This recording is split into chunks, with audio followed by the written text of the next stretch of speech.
10th of April 2019. This is Broadcasting Scotland at 7. So today Emmanuel Macron said this: "It's not up to the EU leaders to contest the consequences of the UK referendum or to stand in their way 34 months since the referendum." And anyway, so what we've got there is a bit more Brexit.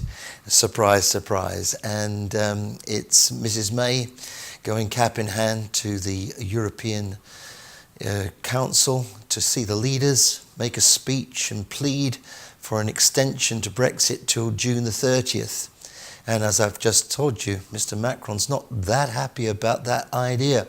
So we'll see what happens, but there's a few bits of video to watch, including an interview with Mrs. May by Laura Kuenssberg at the European Union gathering.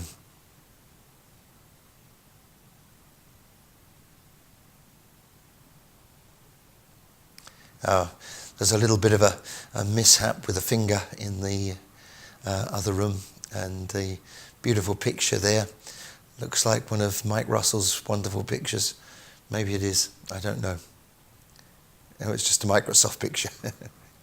All right, here we go with the videos from this afternoon as the leaders gathered in for their European Council meeting. Guten Morgen, what was the decision? We were discussing with the President of the House what position he is going to take when he addresses the European Council. And of course, the European Parliament is prepared, as it always was the line of this House, to avoid damage, to avoid the main catastrophe of the cliff edge, under the condition that there is a clear-cut message also from the UK how to find investments to compromise, or if this is not possible, then of course to ask the people. We stand ready for a prolongation according the backdrop of a sincere proposal of the UK how to get out of this deadlock. Of course, the commitment to participate in the European election under these conditions is obligatory according to the Lisbon Treaty, and we will defend the right of also the British citizens, the European citizens, to participate in this election on equal footing as long as UK is a member of the European Union. Thank you so much. Presidente, quelle è la posizione du Parlement suite à cette communication?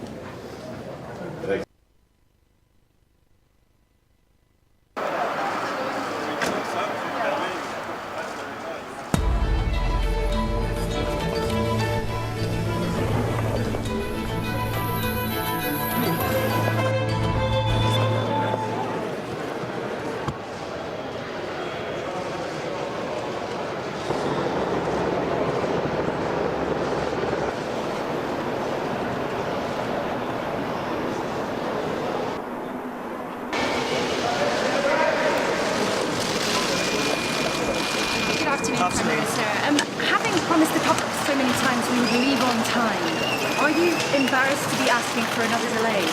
Well, first of all, obviously I'm here with fellow leaders to talk about the request I've put in for a short extension to Article 50. And I know many people will be frustrated that the summit is taking place at all, because the UK should have left the EU by now, and I greatly regret the fact that Parliament has not been able to pass a deal that would enable us to leave in a smooth and orderly way. But I and the government continue to work to find a way forward. We've been talking with the opposition, those have been serious, constructive talks. They will continue tomorrow. The purpose of this summit is to agree an extension which gives us more time to agree a deal to enable us to leave the EU in that smooth and orderly way. And what matters, I think, is that I've asked for an extension to 30th of June, but what is important is that any extension enables us to leave at the point at which we ratify the withdrawal agreement, so we could leave on the 22nd of May and start to build our brighter future. What will you do if the EU says there can be an extension, but it must be longer? Because you have said, as Prime Minister, you could not countenance staying in beyond the end of June. Well, I've been clear that the UK's request is for an extension to the 30th of June.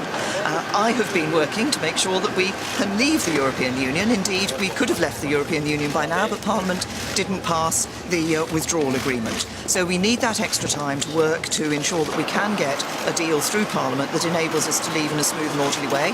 That's in everybody's interest. I think what matters is that we are able to leave the European Union at the point at which we ratify that withdrawal agreement. That would enable us to leave by the 22nd of May. But Prime Minister, the decision on the length of the delay is not in your hands.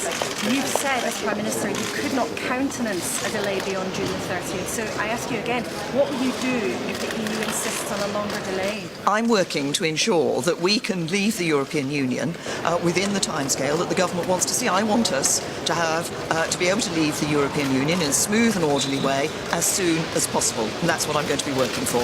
Thank you.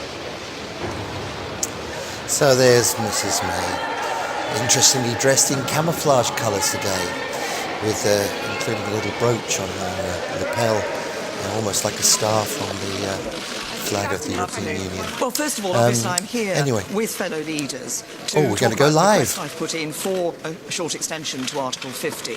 And I know many people will be frustrated that the summit is taking place at all, because the UK should have left the EU by now, and I greatly regret the fact that Parliament has not been able to pass a deal that would enable us to leave in a smooth and orderly way. But I and the government continue to work to find a way forward. We've been talking with the opposition. Those have been serious, constructive talks. They will continue tomorrow. The purpose of this summit is to agree an extension which gives us more time to agree a deal to enable us to leave the EU in that smooth and orderly way. And what matters, I think, is that I've asked for an extension to the 30th of June, but what is important is that any extension enables us to leave at the point at which we ratify the withdrawal agreement, so we could leave on the 22nd of May and start to build our brighter future.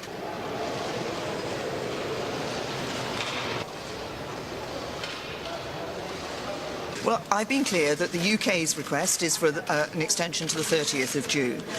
I have been working to make sure that we can leave the European Union. Indeed, we could have left the European Union by now, but Parliament didn't pass the withdrawal agreement. So we need that extra time to work to ensure that we can get a deal through Parliament that enables us to leave in a smooth and orderly way. That's in everybody's interest. I think what matters is that we are able to leave the European Union at the point at which we ratify that withdrawal agreement. That would enable us to leave by the 22nd of May.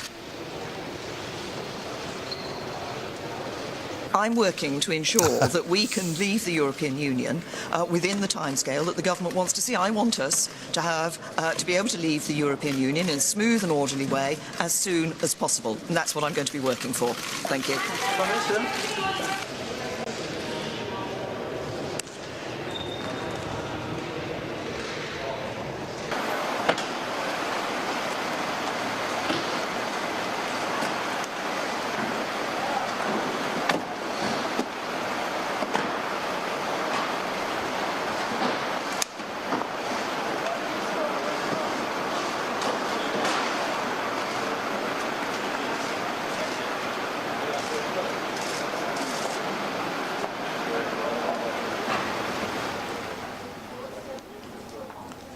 This is Mr. Orban from Hungary. And this is earlier on, before everybody got there. All the guys and girls arriving for the meeting. The heads of state.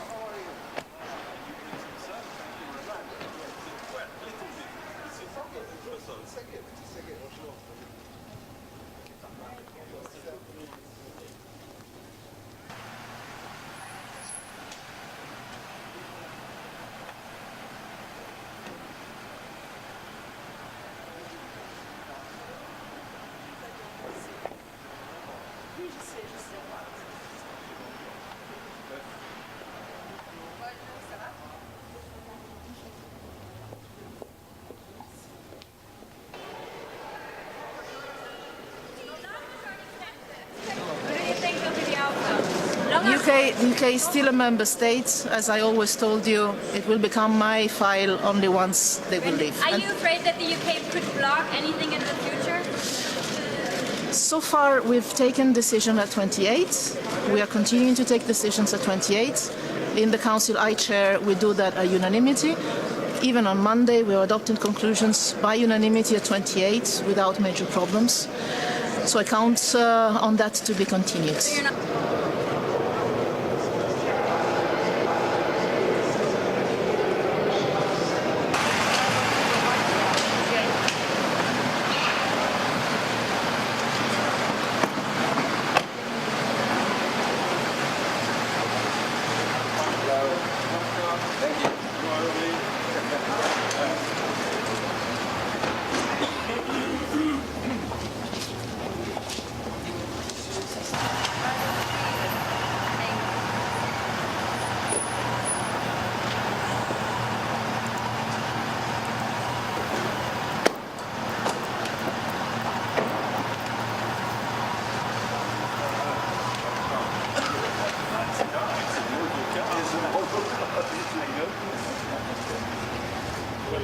Hello,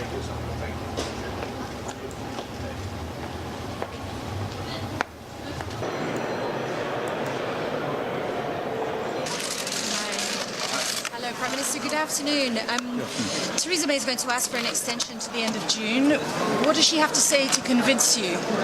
Well, it is, of course, very important to declare what it is she wants. First, I think it's an important meeting, and from the Swedish point of view, we, of course, would prefer an orderly exit. It's best for us all, not only the British, also the Swedes, the whole European Union. This is about students, entrepreneurs, companies, enterprises. So many people are affected by this, so I think we should work to find a way out. An extension in itself does not solve this problem, but anyway, it gives the British side more time, more space to find a solution. I think it's worth trying. At the same time, I also think it's frustrating, of course, for everybody now that after so long time that we haven't found a solution yet. So now it's time to try to conclude this. Do you think that a long delay, therefore, would just prolong the agony? It sounds like you're quite impatient. Yeah, I think the longer also, and this is important because we need to make sure that the legitimacy and the integrity of the EU institutions are not hurt. And the longer extension, the more risk for that. So we need to look into that very close. What can happen that we absolutely do want to avoid. So we need to. That's why I see quite a long meeting here, because it's going to be. There's a lot of discussions here.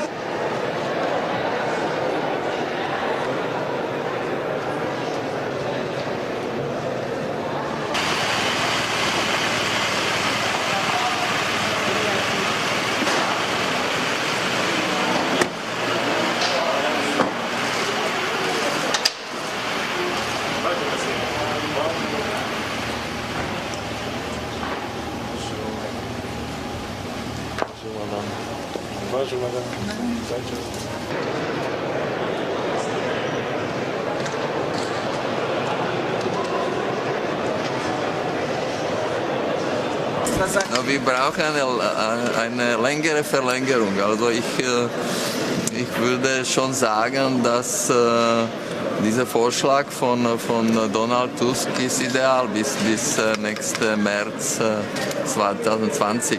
Ja, dann die Großbritannien hat mehr Zeit und eine Lösung zu finden, weil ich glaube bis Juni das ist sehr kurz.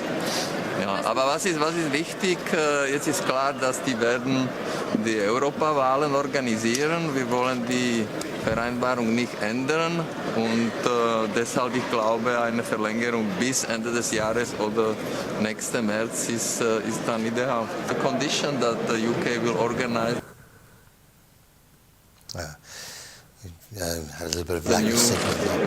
The European elections is of course very important for us, and that's why we can agree. I'm speaking for myself.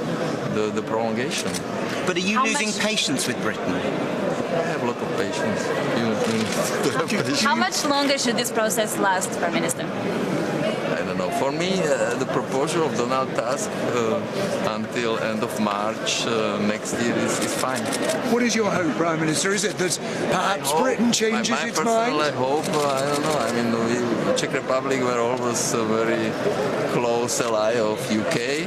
I've been Minister of Finance before, so we were not in Eurozone, and we had a lot of common views on several issues, and finally, if you have elections and second referendum and you stay, it will be fine. You want us to change our mind in Britain? We will see. Let us discuss it. I hope that the discussion will not last like last time, 8 hours. So I hope that in 2 or 3 hours we will find agreement. Okay, Thank you.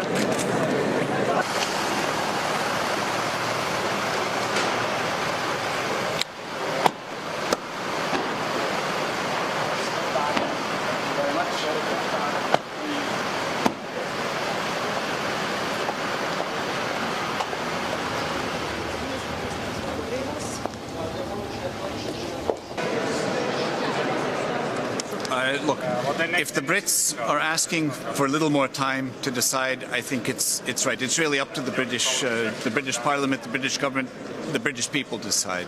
It seems that there are really three choices. So a no-deal Brexit, that's always an option if the Brits would decide that.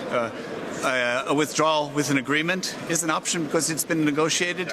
And I guess there's a third possibility of revoking Article 50 if the Brits were to decide. So it's up to the Brits to decide. Today we'll be speaking about it, but it's not our decision. We already have an offer on the table in terms of the withdrawal agreement. It's up for the Brits to decide what it is that they want. If they need a little more time, I think it's reasonable to discuss what that would be. Let's see how it goes.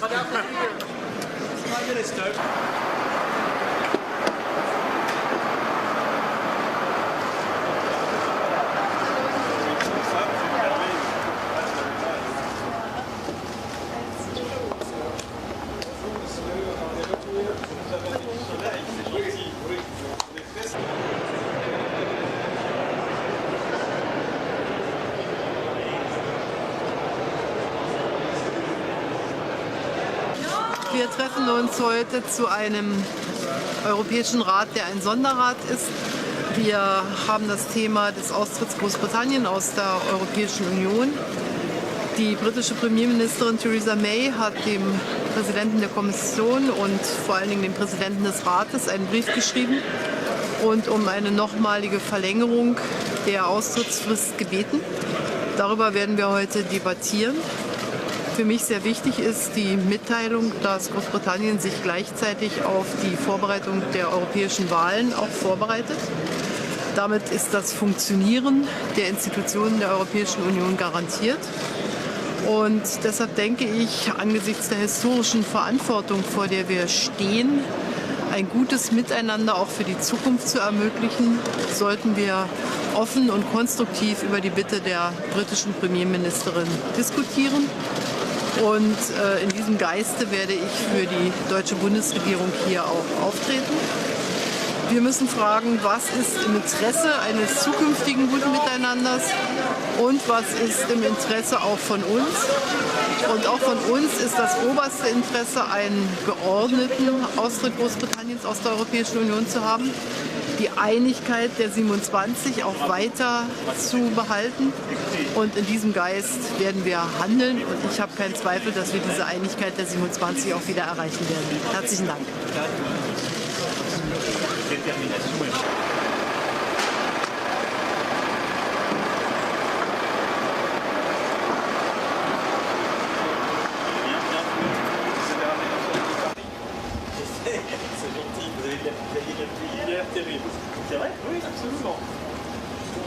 Bonjour messieurs, dames. Bonjour.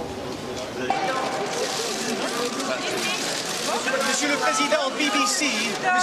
Nous allons nous retrouver aujourd'hui pour un Conseil européen exceptionnel qui nécessite de poursuivre avec beaucoup de calme, beaucoup de détermination et beaucoup de sang-froid sur la situation que nous connaissons depuis des mois.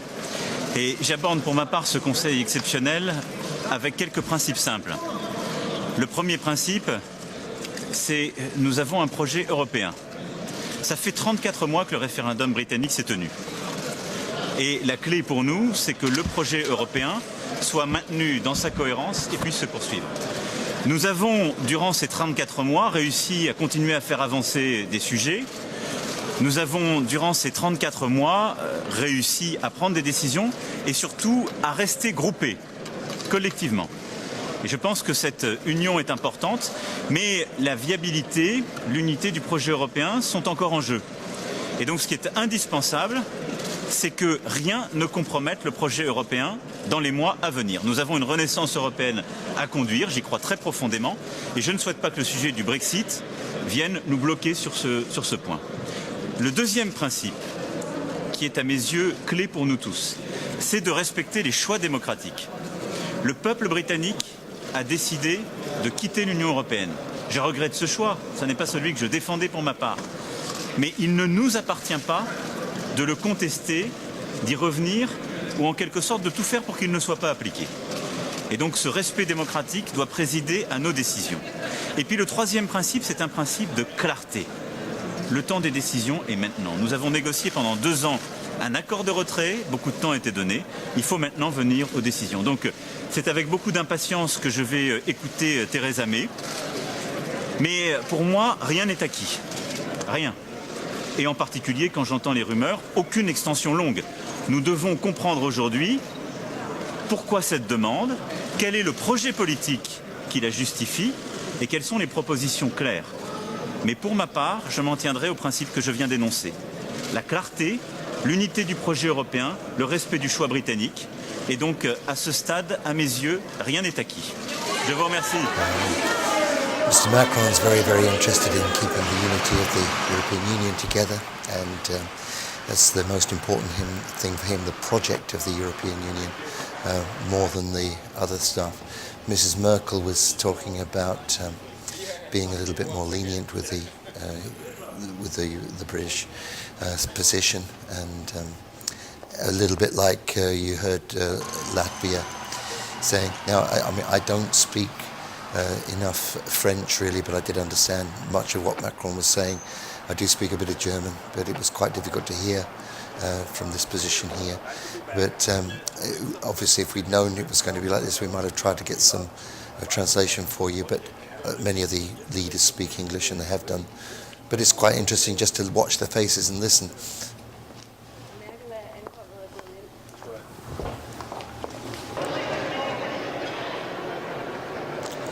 Now, I think that this is the Prime Minister of Denmark. That is an extension until the end of June.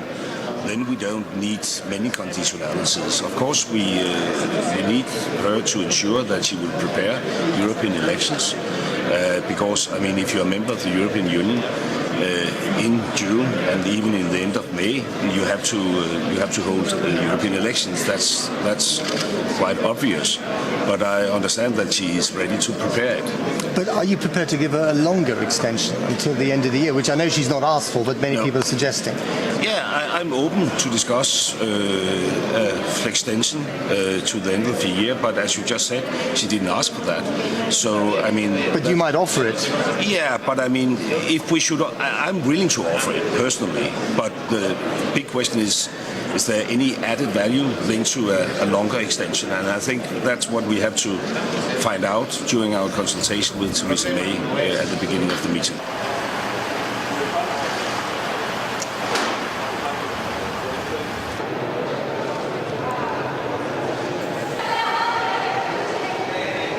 We have 7 important points. The most important is to defend the rights of the European citizens living in the UK, the British living in Europe. But we need to decide. In London, we want to know the UK decision, and then we need to decide in the Council. For the European Parliament, it is important to be serious on this. London and then here. If the British vote in the European elections and then they're in the Parliament and then Brexit happens and then they all have to leave, how's that going to work? But if they stay, they vote. But how long they want to stay? This is the problem. But if there are elections, they will be member of the European Parliament. But after 2 years negotiations. That's an interesting point I mentioned to you yesterday about the possibility of a 2-tier parliament, but that's obviously not a thing they would countenance, as I suggested to you yesterday.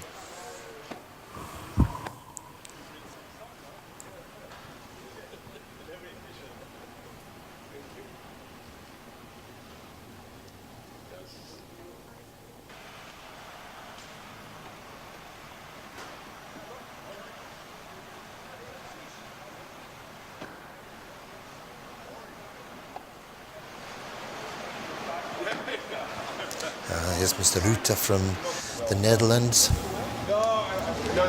Mikael van Jou is all I know in Dutch, really. It means I love you.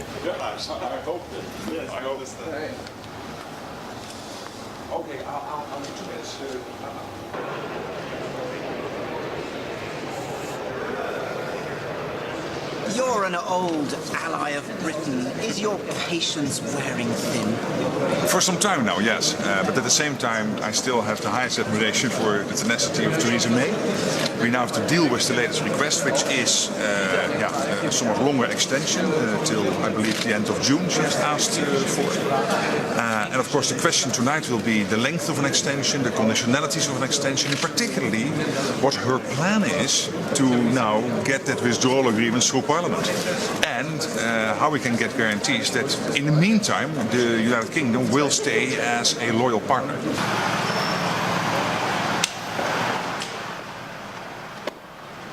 I think there's quite a lot of worry that another Prime Minister other than Mrs May might wish to cause some harm. Here's Leo Varadkar from Ireland, the Taoiseach, taking it slowly.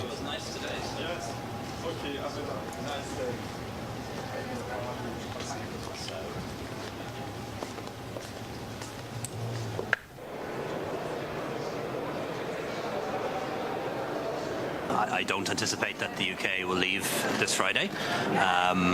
There will be, or at least I'm very confident that there will be an extension agreed today. What's still open is how long that extension will be and what the conditions will be. But I think the vast majority of people here in the European Union appreciate that the United Kingdom is in a difficult position. It doesn't want to leave without a deal. At the moment, it doesn't want to vote for the deal, and of course, a lot of people, maybe even half the population, don't want to leave at all. So I believe the consensus here in Brussels and across the European Union will be to give the United Kingdom a little bit more time for the cross-party talks that are happening to conclude, and we can review the situation then in a few months' time.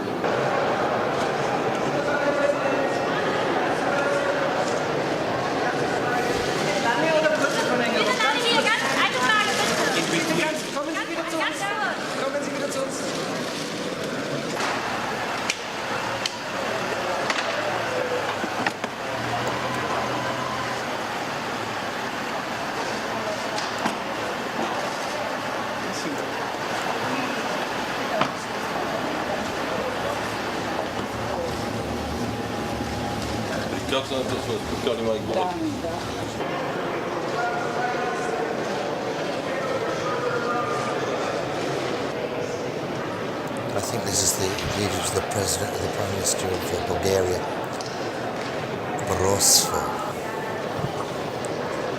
Today's situation is very hard and difficult.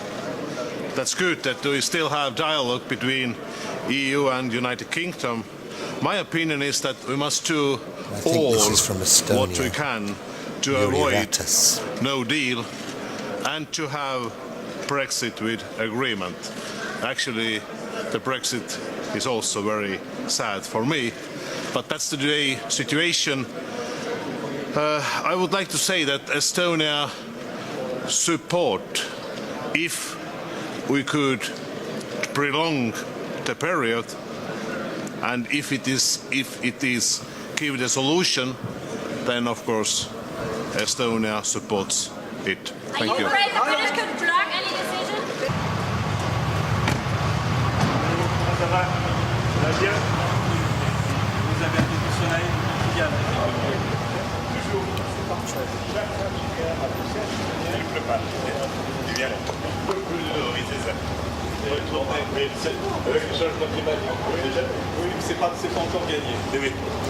This is the Prime Minister of Portugal, Antonio Costa.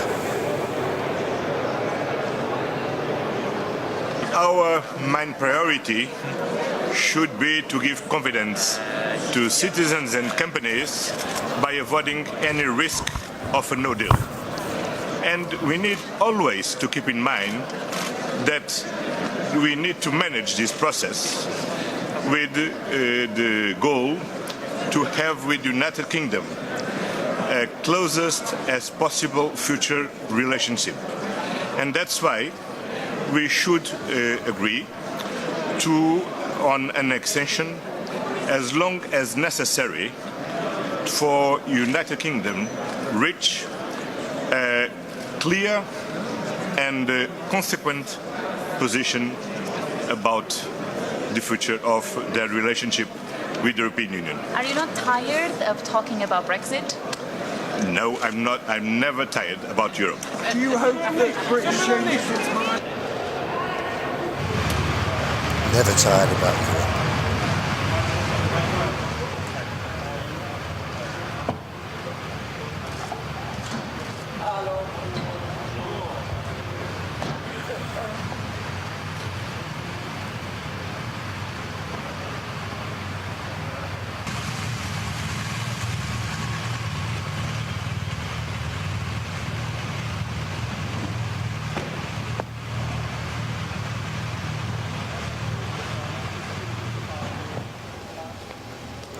This is the Prime Minister of Slovenia.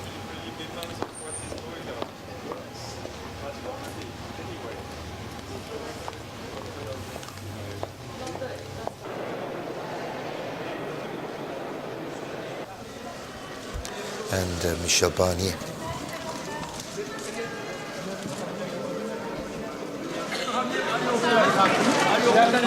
Just a few words. The Prime Minister Theresa May has requested a further extension of the Article 50. One point is important. Any extension has to be useful and serve a purpose. And our common purpose is to get the ratification of the withdrawal agreement. Let me recall that this withdrawal agreement is the only way to ensure an orderly withdrawal of the UK, which is our common interest. So now it's for the leader to decide tonight.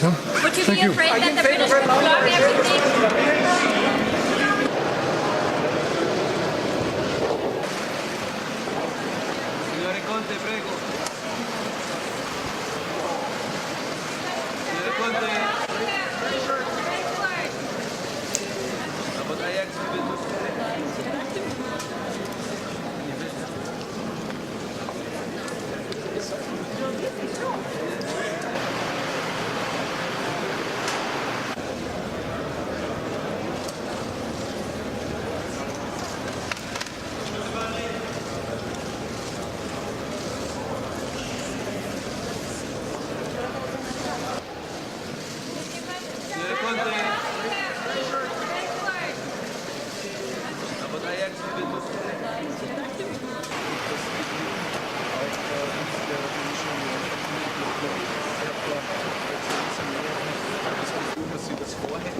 Also das ist, um ehrlich zu sein, meine größte Sorge.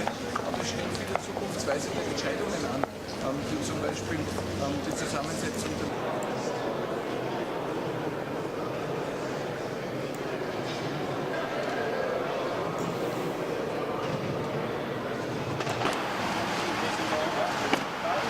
Jean-Claude Juncker, President of the European Commission.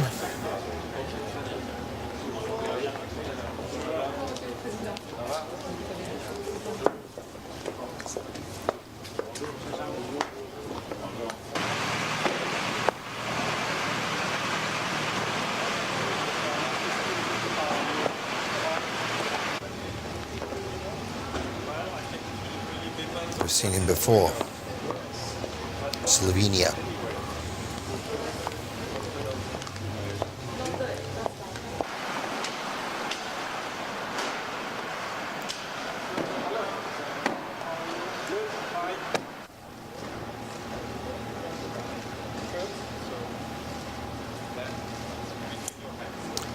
And this is the Austrian Federal Chancellor, Sebastian Kurz.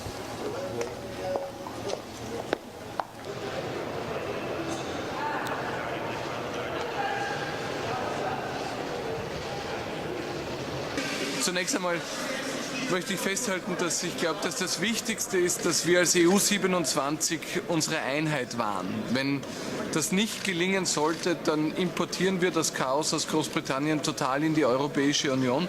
Und daher ist mein oberstes Ziel, dass wir einen Kompromiss finden, die Einheit wahren und als EU 27 weiter geschlossen bleiben. Das heißt, schon lange gelungen und das muss uns auch heute gelingen. Das zweite große Ziel ist, dass wir den Hard Brexit verhindern, der schon am Freitag stattfinden würde. Und dann kommen wir automatisch zur dritten Priorität, nämlich wie lang darf ein Aufschub gewährt werden. Da wäre ich persönlich für eine möglichst kurze Verlängerung. Ich habe immer gesagt, ich halte es für absurd, wenn die Briten bei der EU-Wahl teilnehmen. Es geht mittlerweile in die Richtung. Ich werde mich dem sicher nicht entgegenstellen, weil das Wichtigste ist, die Einheit zu wahren und einen Kompromiss zu finden. Aber natürlich ist das alles andere als eine glückliche Lösung, wenn ein Land bei der EU-Wahl teilnimmt, das gerade die Europäische Union verlassen möchte. Ziel 1, unsere Einheit, und Ziel 2, einen Hard Brexit zu verhindern, sind aber prioritär. She doesn't want to hurt the European Union.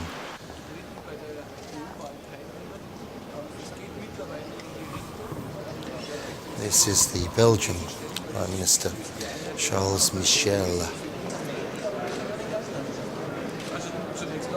First of all, we want to listen to Theresa May and to listen what would be her plans for the next weeks and the next months, point one. And point two, in case of extension, if you would decide an extension, it's very important to have the certitude and then to have guarantees for the well-functioning of the EU institutions during this possible extension. And do you think an extension until June the 30th would be sufficient? That's what the Prime Minister is proposing.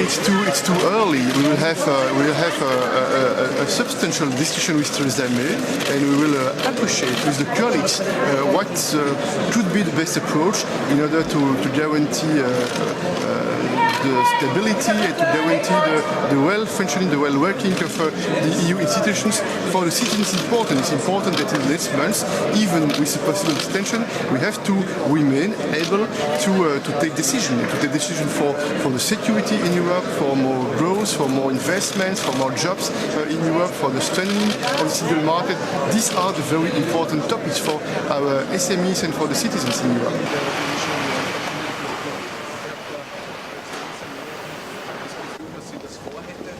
He came by before.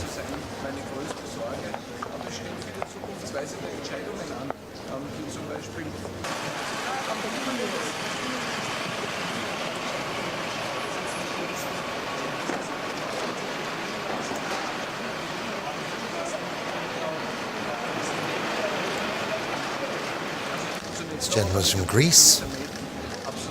Tsipras. Alexis.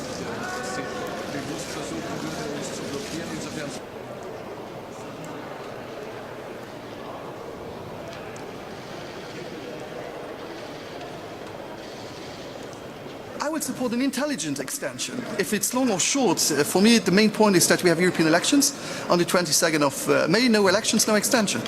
You can't be member and having no elections. That's not possible. The Prime Minister is suggesting an extension until June the 30th. Do you think that's a workable solution? If it's a short, or I think we should listen to her now, why she needs June. I know that there are some positions for longer extensions. I really want to listen. If there is a longer extension, it's there is no lunch for free, so we need to know why is there a longer extension, and we need to know what is the reason they need a longer extension. But if the goal is to find a deal, I think it's the most important thing. I repeat what I already said here. It's not our choice, it was the choice of the UK citizens, and what seemed to be so easy, remember during the referendum period, you leave EU, it's like this, we still are working. I still believe a second referendum would be the best outcome of the deal.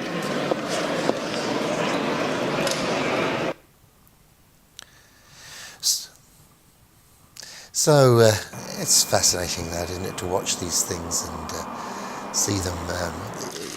This is the kind of coverage you won't get elsewhere. Here we're back inside the chamber now. First of all, we need to protect the rights of the European citizens living in the UK and the rights of the British living in Europe.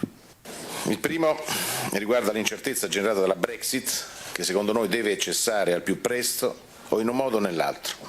I britannici devono decidere e dirci cosa intendono fare. E il Consiglio deve rispondere cosa intende fare, perché l'incertezza è motivo di preoccupazione per molti cittadini e per molte imprese. Secondo punto, che noi siamo convinti che un'uscita senza accordo costituirebbe un danno enorme per i cittadini e per le imprese e che debba essere evitata. Terzo punto, il Parlamento auspica che in tempi rapidi si possa giungere ad un accordo tra maggioranza e opposizione a Westminster, un accordo che vada nella giusta direzione. Quarto punto, noi sosteniamo la necessità che le relazioni future tra il Regno Unito siano sempre forti, siamo quindi favorevoli ad un grado di ambizione maggiore nella dichiarazione politica sulle relazioni future. So from watching these gentlemen and ladies come into the meeting and listening to what they've said, there is a market, I don't know what you'd say, a market feeling that the UK should have an extension.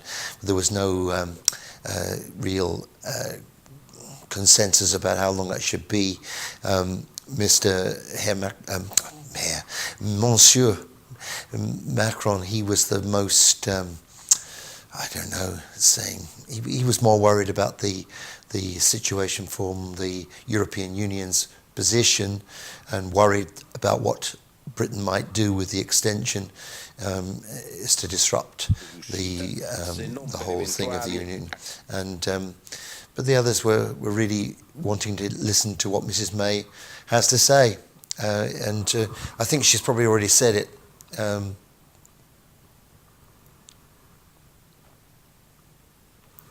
But I can see from my feed here that Germany and France are absolutely split over the length of the proposed Article 50 extension.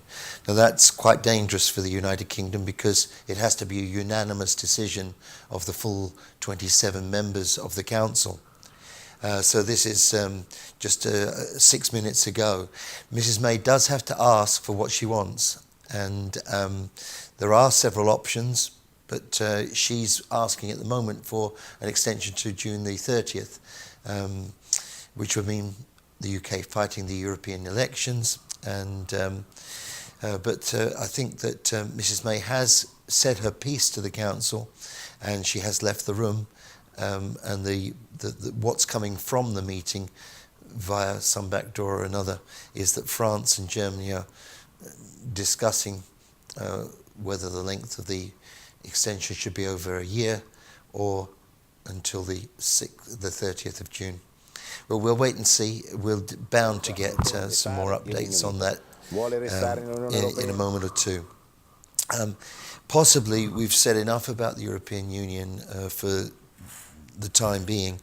I think most of the things that are written on my sheet here have been addressed by what we've seen there. But May is standing alone there. But then that's the position the UK government has put itself into. And there was something that Nicola Sturgeon said. She said, 12 of the 27 EU member states that will decide on the UK's future have populations smaller than or similar in size to Scotland's. If we become independent, we get to sit down at the table, enjoying the same solidarity shown to Ireland, instead of being sidelined at Westminster. Interesting point. Okay, and there's one more quote from Mike Russell, the Government Business and Constitutional Relations Secretary. Of all the ridiculous things in this, the most incredible is that Prime Minister is still rabbiting on about leaving for a better future, when every bit of evidence is to the contrary. Brexit, Theresa May clear, she wants a short delay. BBC News. This was what Mike said earlier today. Anyway, we're going to move on from Brexit now and to come to some Scottish news. And that is a reaffirmation by Jean Freeman who is the Health Secretary. And back in September last year, she did make a statement saying that it was very important that NHS and social care staff from the European Union will continue to be supported to stay in Scotland. So today, Jeane Freeman reiterated that statement. She's written to the EU citizens in the NHS and also in a joint letter of COSLA's interim health, social and care spokesman, Councillor Curry, to provide reassurance to EU workers and reiterate their thanks for their ongoing commitment to the sector and to Scotland. They also give confirmation that any professional qualifications and registrations held by EU citizens will continue to be valid even if the UK leaves the European Union without a deal. That's a very important point and one that we made on the programme a few days ago. Last week, the Scottish Government launched the Stay in Scotland campaign, which provides for additional support for EU citizens living in Scotland and advice to employers about how to help staff. So that's a very valuable thing for us here, because we do rely very, very much upon citizens from other countries to keep our services here going.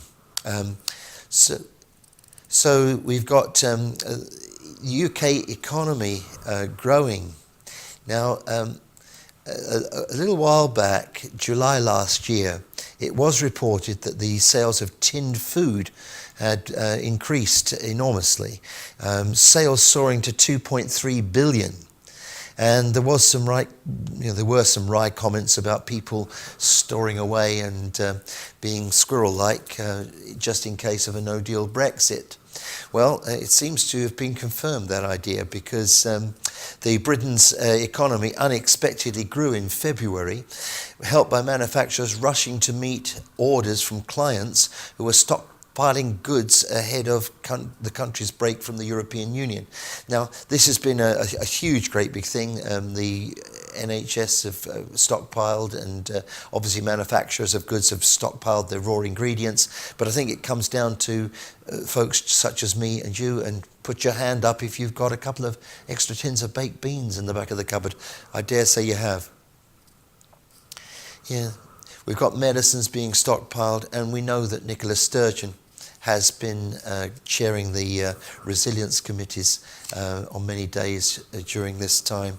The International Monetary Fund said on Tuesday that Britain would grow by 1.2% in 2019 if it can avoid a shock no-deal Brexit.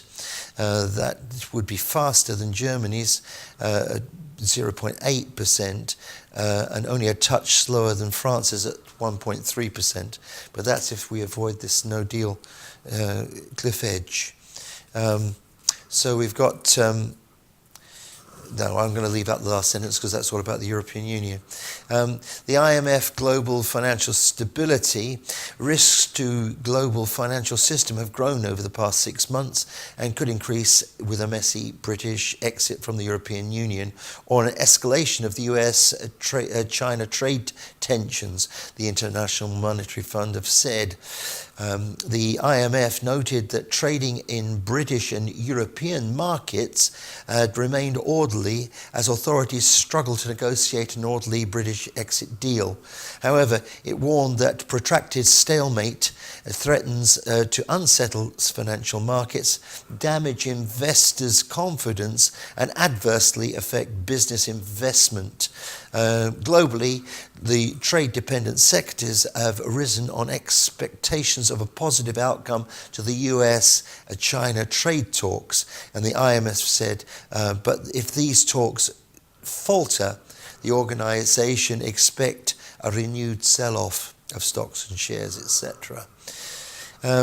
corporate debt concerns. The IMF have echoed concerns raised by US officials over rising corporate debt levels, saying that corporate sector risks appear elevated at about 70% of systematically important countries.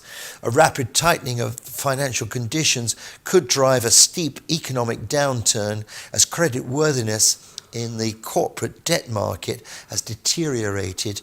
The stock of low-rated investment-grade bonds has quadrupled since 2008 financial crisis, and the stock of speculative-grade credits has nearly doubled.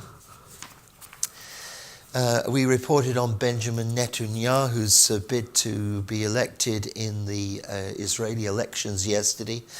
He has actually been elected, and his opponent has conceded this, and so Benjamin Netanyahu now has a bit of time to put together a coalition government. I think he gets about a month to do that. If I read it earlier on, but I'll read through this and see if it comes up. Israeli Prime Minister Benjamin Netanyahu secured a clear path to re-election on Wednesday, with the religious rightist parties set to hand him a parliamentary majority, despite a close contest against the main centrist challenger. Vote tally showed. With more than 97% of the vote counted, the Conservative Likud party looked likely to muster enough support to control the 65 of the Knesset's 120 seats and be named to head the next coalition government, a fifth record term for the premier. The centrist Blue and White Alliance, former military chief Benny Gantz, was projected to win 36 of the 37 seats, with the Likud party of the Prime Minister Benjamin Netanyahu taking 33 to 36. It says on this particular paper that both men have claimed victory, but I have it on the computer that Benjamin Netanyahu's been accepted by Benny Gantz. So that's that, and we move over to Libya.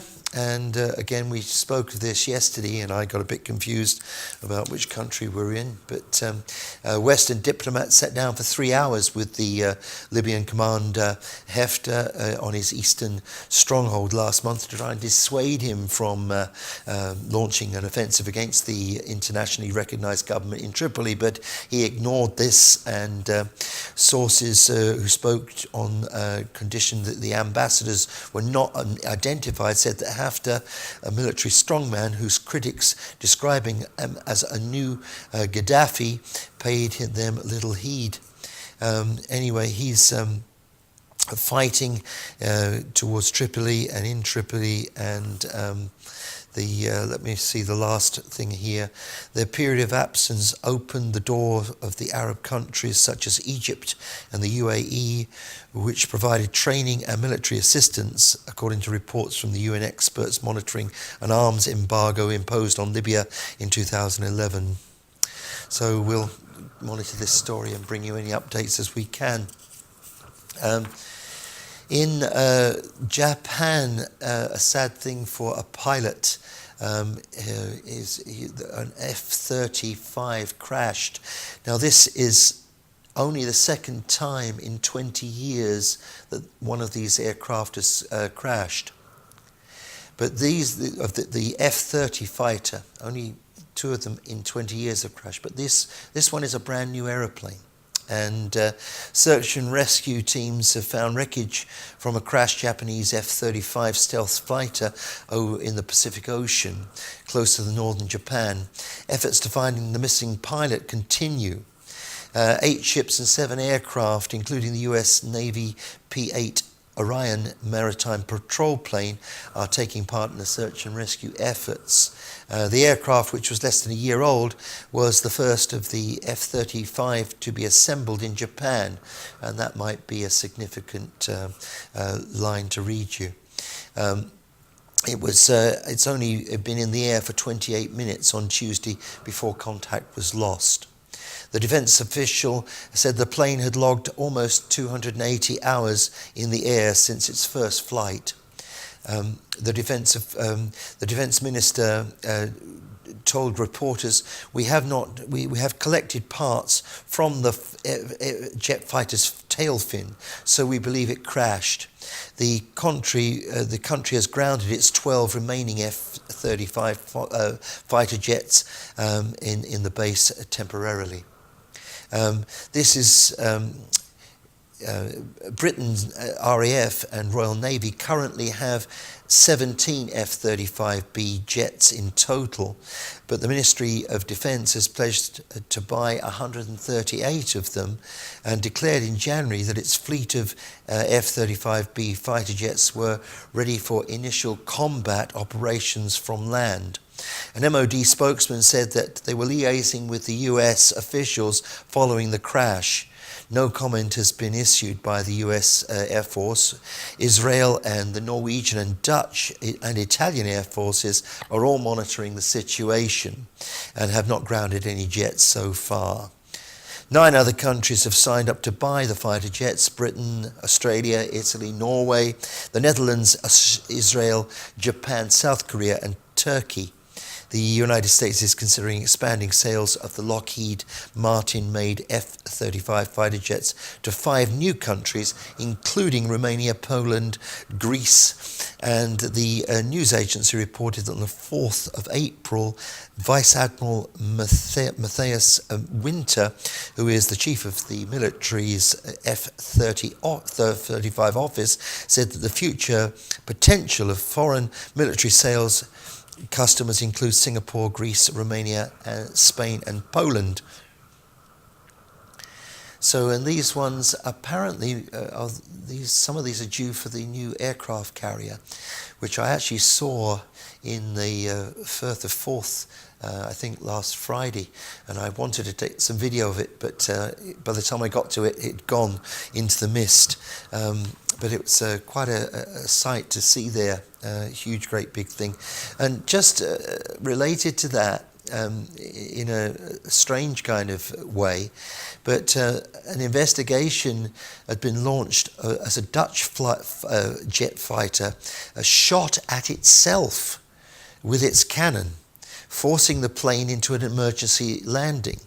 The Royal Netherlands Air Force F-16 suffered considerable damage following an accident during a training exercise over Holland in January, according to state broadcaster. This is a report from today, but it's obviously an old story. It's just kind of seeped out, but interesting how you could shoot yourself. I don't know how that's possible, but apparently it was. So now we had a big debate in the Westminster House of Commons today, all about submarines and the continuous at sea thing. We remember we had the Polaris, and the other night we showed you some Polaris submarines rotting in the harbour at Rosyth because the UK government haven't actually managed to decommission them in a sensible way. But we've got others around and about the countryside, and today there was a debate because it's 50 years since nuclear weapons have been at sea. There were many comments from various politicians in the House today, obviously thanking the crews of these submarines who go under the water and stay there for 100 days at a stretch without any communications with their families and their friends and loved ones above. But they do this continually. There's always one of the submarines at sea. And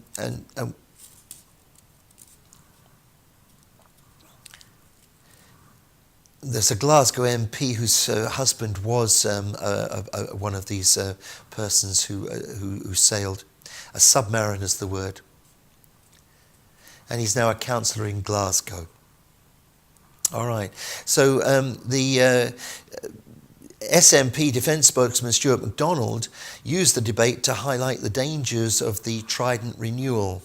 Now, I don't know if you recall this, but back when Mrs. May became the Prime Minister, of the United Kingdom.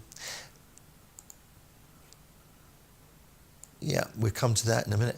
But it was an extraordinary thing which I actually witnessed live on the television. She was asked if she would actually press the nuclear button, as they say, although it's not actually a nuclear button, it's codes they keep on board the submarine. And she, without hesitation, said that she would authorize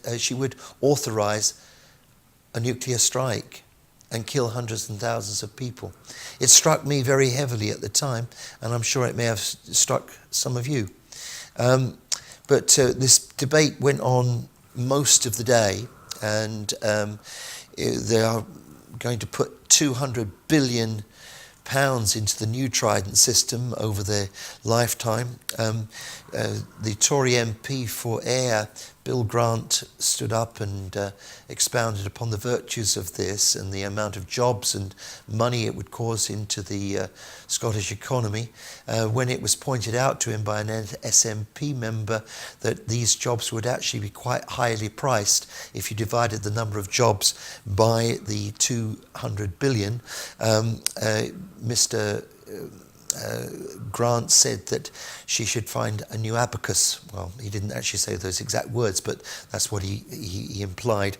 But there were quite a few other people speaking. But Stuart MacDonald, MP, said, in the middle of such an enormous constitutional crisis, it is obscure and somewhat perverse for the Westminster to indulge itself in a self-congratulatory debate about being a nuclear power for 50 years.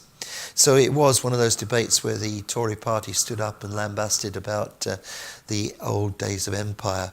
But in amongst the horridness and awfulness of some of the things that were said, there was an absolute shining example of sensibleness. And Ronnie Cowan gave a wonderful speech, and I think we're going to be privileged to be able to watch some of that now.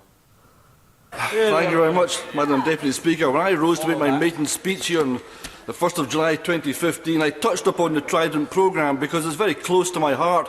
In fact, it's very close to my constituency. And at the time I mentioned it, I thought there was a bit of an abstract concept around Trident. People know it's out there, but they don't actually know what it is, how much it costs, how much it cannot be used, what it's actually doing as a deterrent. So if you stand in the shores of my constituency of Inverclyde, you can often see Vanguard-class submarines moving silently through the deep waters. They catch the sunlight and they shimmer along their long, sleek, black bodies as they cut through the surface of the water. Their colour may suggest giant eels, but they lack their elegance. They are, however, engineering marvels. To fire a missile from beneath the water's surface and project it through the water until it breaks free, then manage two controlled explosions that project the missile to a predefined target, where ballistic missiles carrying nuclear warheads are released and either explode on impact or are exploded automatically at the required height to cause maximum death and destruction. Well, that takes some doing. Mankind has never lacked ingenuity when it comes to inventing ways of killing each other. But I can't help wonder, what else could we have achieved with all that time, effort, ingenuity and money? The issue we have is that successive governments of the United Kingdom have supported and expanded the nuclear weapons programme at eye-watering costs. So why? When I sit in this House of Commons, I talk to many members across this chamber that support Trident. And I can tell them that these weapons can kill tens of millions of people, but they know that. I can tell them that the watershed will be poisoned, crops will fail, and many more will die with the most degrading ways from famine, pestilence and plague. But as they nod, I can see they know that. I can share stories of survivors like Suzuki Thurlow, who told me of the people falling to the ground, bellies extended and bursting as they hit the ground. People trying to carry their own eyes had fallen out their heads. People with flesh falling off their bones as they die in agony. I can also tell them that WMDs have not stopped wars across the globe, and including Vietnam and Afghanistan, but they know that.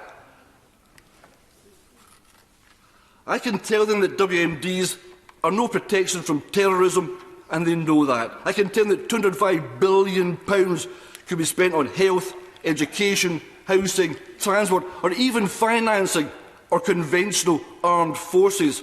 But they know that too. The majority of supporters of WMD are just like me, with one vital difference. They believe that WMDs are a deterrent.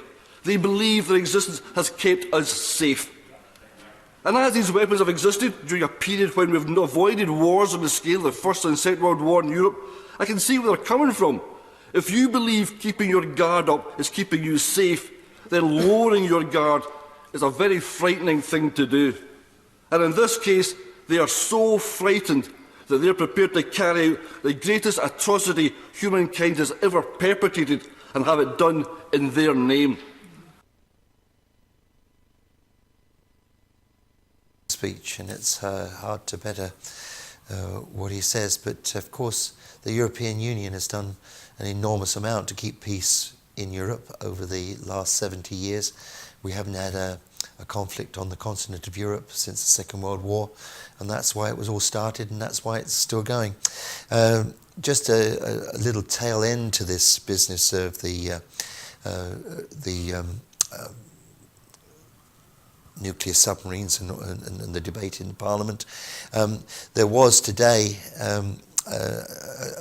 in a shipyard in Barrow a suspected bomb, a terrorist kind of attack. We're not quite sure. It was a report that all the staff from the BAE systems in Devonshire Dock Complex had to be evacuated because there was some sort of threat there. Whether that was because there was a debate in the House of Commons or whether it was some other thing, I expect we will never find out. But it's interesting to note that it did happen today. So, I think we've got the black hole. Now, whenever life gets you down, Mrs. Brown, and things seem hard or tough,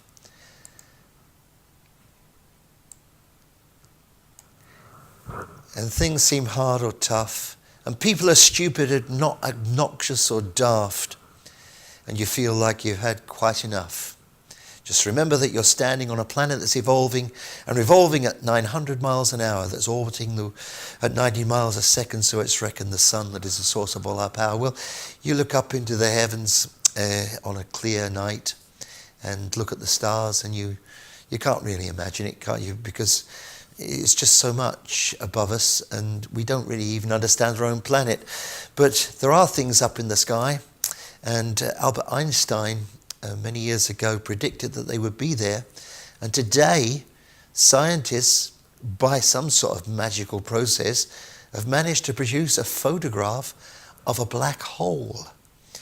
Now, I have often thought that people fall into the categories of being sunshines or being black holes. Some people radiate, other people suck your energy from you. But this is quite an extraordinary event, really. I'm going to read some of this to you, and I think if you're lucky, we might have a photograph to show you. In fact, we've even got a little film of it. So an international scientific team today announced a milestone in astrophysics. The first ever photograph of a black hole, an achievement that validated a pillar of science put forward in Albert Einstein's theory of general relativity more than a century ago. The research was conducted by the Horizon Event Telescope Project, an international collaboration which began in 2012 to try to directly observe the immediate environment of a black hole using a global network of Earth-based telescopes. The announcement was made in a simultaneous news conferences set up in Washington, Brussels, San Diego, Shanghai, Taipei, and Tokyo to disclose a groundbreaking result. Black hole's event horizon is the point of no return beyond which any stars, planets, gas, dust, or all forms of electromagnetic radiation get swallowed up into oblivion. The project targeted 2 submassive black holes residing at the center of different galaxies. The Washington News Conference was convened by the US National Science Foundation today. Among those due to speak were the astrophysicist Shepard Dolman, director of the Event Horizon Telescope at the Center for Astrophysics, Harvard and Smithsonian. The research, which will test the theory of general relativity put forward in 1915 by Einstein, the famed theoretical physicist, to explain the laws of gravity and their relation to other natural forces. Einstein's theory allows for the prediction of the size and shape of a black hole. If the prediction turns out to be off the mark, the theory may need to be rethought. Apparently this thing has got to be round. Now, I think you'll have to judge whether it's round or not. But shall we show them the video now? I think we should.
So extraordinary, all that collaboration, all that cooperation to get that thing. And here we start with a deal that's going to be, oh dear, with the Brexit thing and all the cooperation falling apart within the United Kingdom and damaging the cooperation of the European Union. But we end on a story of cooperation that managed to do that incredible thing. I take my hat off to those fellas and those ladies and gentlemen who put all that together. Absolutely amazing. So we might just have a little tailpiece for the show. It's being maybe pumped into my ear. I do actually think it's extraordinary. You refer to all the cases there. I mean, it has won most of the cases. And sorry, it was Professor. Excuse me. And then. The tariff threat strategy vis-à-vis China is also not something that the European Union can support. It might, nobody knows exactly what will be the outcome of these negotiations, but it might lead to some outcome that could have effects of the whole French world accent, on a most favored nation basis. That could be a good thing.